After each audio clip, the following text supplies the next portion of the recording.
It was a quiet street in Collingwood, Victoria, in January 1977. But behind the doors of 147 Easey Street, something dark had unfolded. A horror that would shake a community and haunt a family for decades.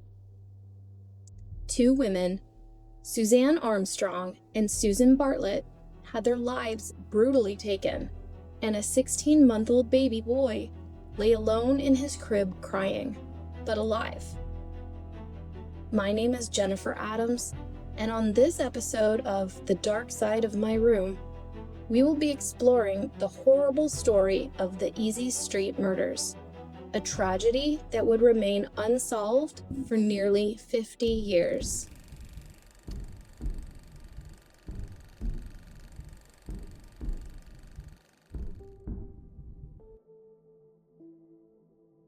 In 1977, Collingwood was a quiet, unassuming suburb of Melbourne. Streets were lined with modest homes, small gardens, and familiar faces. Neighbors often knew each other by name, and children played freely in the yards. The community moved at a slower pace, shaped by local schools, churches, and small businesses that brought people together. Life here felt safe and ordinary, a place where leaving your door unlocked was normal. But behind the serene facade, tragedy would soon strike, shattering the peace of 147 Easey Street and leaving a neighborhood haunted by fear and grief. To begin to understand what happened that day, we will need to go back to the beginning.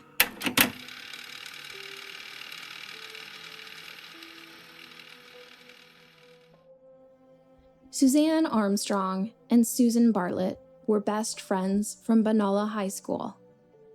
Suzanne, 28, was a devoted mother to Gregory, her 16-month-old son.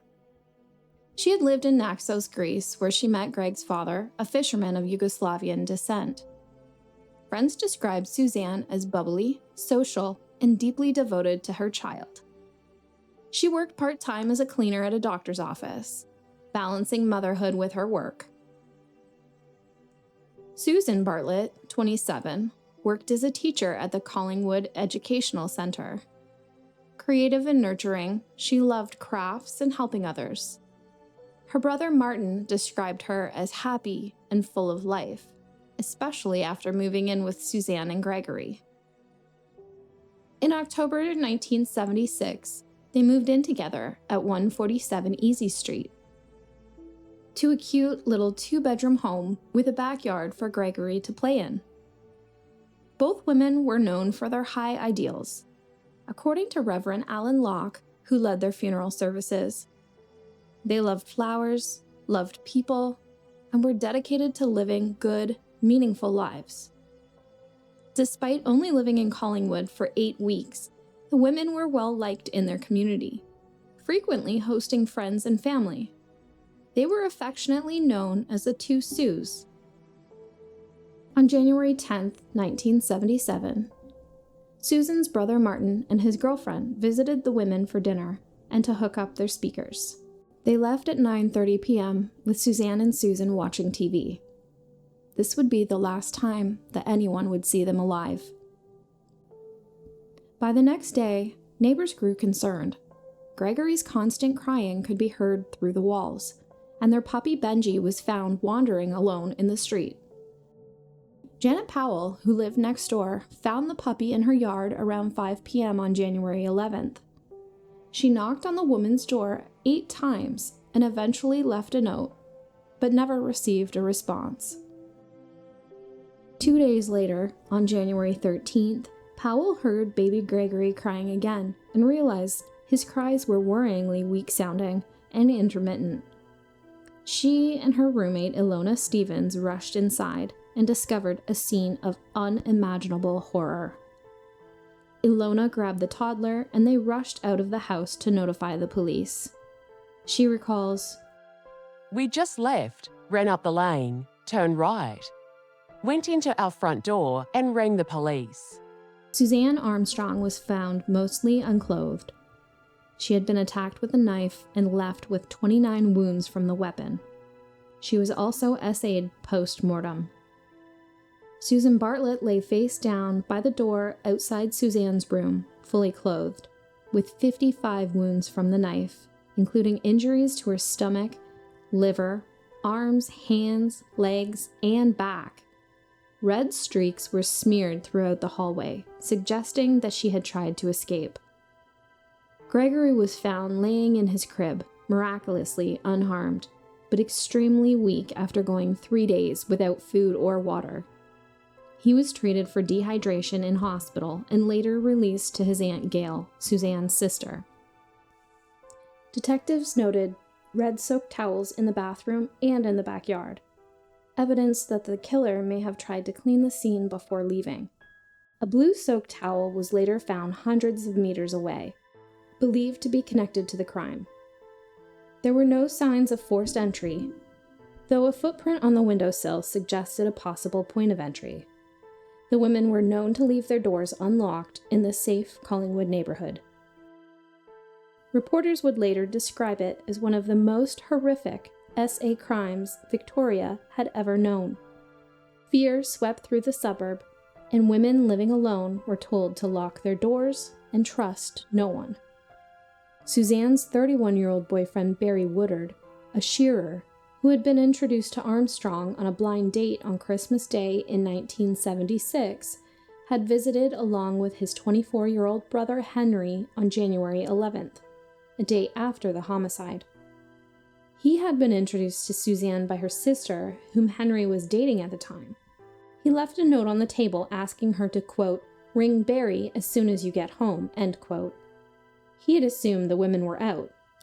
They even took my fingerprints, but I don't mind. I have nothing to hide, Woodard said to the media just 4 days after Armstrong's death. He was also cleared of any involvement. Years later, he would say, They blamed me all the time, but it wasn't me. I wouldn't have the guts enough to do that. God Almighty. On the Sunday before the tragedy, Mr. Woodard said he had had drinks with Ms. Armstrong, her 16-month-old son Gregory, and several members of his family before driving her home. I think I was supposed to ring her the next night because I had to go shearing. Mr. Woodard said he believed he rang Ms. Armstrong's home a fair few times over the next coming days, before attending her home on the Wednesday. He said he didn't receive any response at the front door before walking through the side gate and noting the back door was open. Mr. Woodard said he can't recall if he entered, but he told the court that he gave Henry a note to leave on the kitchen table for Sue to ring him. Suzanne's boyfriend had checked the house through a window on January 11th, but saw nothing unusual. Police also spoke with Russ Hamilton, a married cigarette salesman who had been in a brief relationship with Bartlett and had stayed at the property just days before her death. He was immediately cleared of any involvement. Victoria Police, with the assistance of Interpol, also tracked down the Greek father of Suzanne's son Gregory. She had a fleeting relationship with the man on the Greek Isle of Naxos in 1975, and he was cleared as well. Victoria Police Chief Commissioner Shane Patton described the scene as an absolutely gruesome, horrific, frenzied homicide. Police received almost 1,000 phone calls and interviewed over 130 friends, relatives, and acquaintances of Bartlett and Armstrong in the fortnight after their deaths. But a flood of misinformation hampered the investigation. Investigators believed that the killer knew at least one of the women. Police were forced to sift through a flood of false leads. Everything from a prison inmate's fabricated story and anonymous postcards sent to the ABC newsroom to outlandish theories from authors and a dramatic claim by a British psychic Doris Stokes. These baseless tip-offs didn't just derail the investigation. They wrongly cast suspicion on dozens of innocent men, including race icon Peter Brock and former Truth reporter John Grant. Brock had visited the house, and Grant lived next door. Both men have since been cleared after cold case detectives conducted DNA tests on more than 130 people, listed in the original police file. Media reported that a semen sample was recovered from the scene. In 1999, DNA testing was conducted on 8 primary suspects. A semen sample was recovered from the scene, and in 1999, DNA testing was conducted on 8 primary suspects, including 1 living in the UK, but none matched. A $50,000 reward offered little progress. Despite the large amount of evidence and suspects, the case went cold. Gail, Suzanne's sister, spoke to the press about her heartbreak and anger. Hanging would probably be too good for this person, but I believe in an eye for an eye. We will never really get over this thing until the fellow is caught. Suzanne's father, Bill Armstrong, was interviewed by the paper on the day he and his son Martin returned to the woman's apartment to retrieve her belongings. He said, "I know 2 wrongs don't make a right, but please, he must be found. The man who did it must be found." Her brother Martin stated, If only people would realize what it means to us to find whoever did it, not only for our peace of mind, but also theirs. It would help the community and we could all rest a lot easier, especially women. He's out there living an existence. If someone suspects anything or anyone, will they please go to the police? It doesn't matter how insignificant they think it is. As an adult, Gregory described the long-term impact. The worst thing is not to know who did it. I miss her.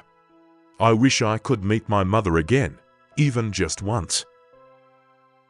Years of meticulous police work, combined with advances in DNA technology, finally brought a breakthrough. On September 9th, 2024, 65-year-old Perry Corombolis was arrested at Rome's Leonardo da Vinci Airport. DNA recovered from Armstrong's body matched DNA from Corombolis' car taken back in 1977. Perry had been just 17 years old when they suspect that he committed the homicides.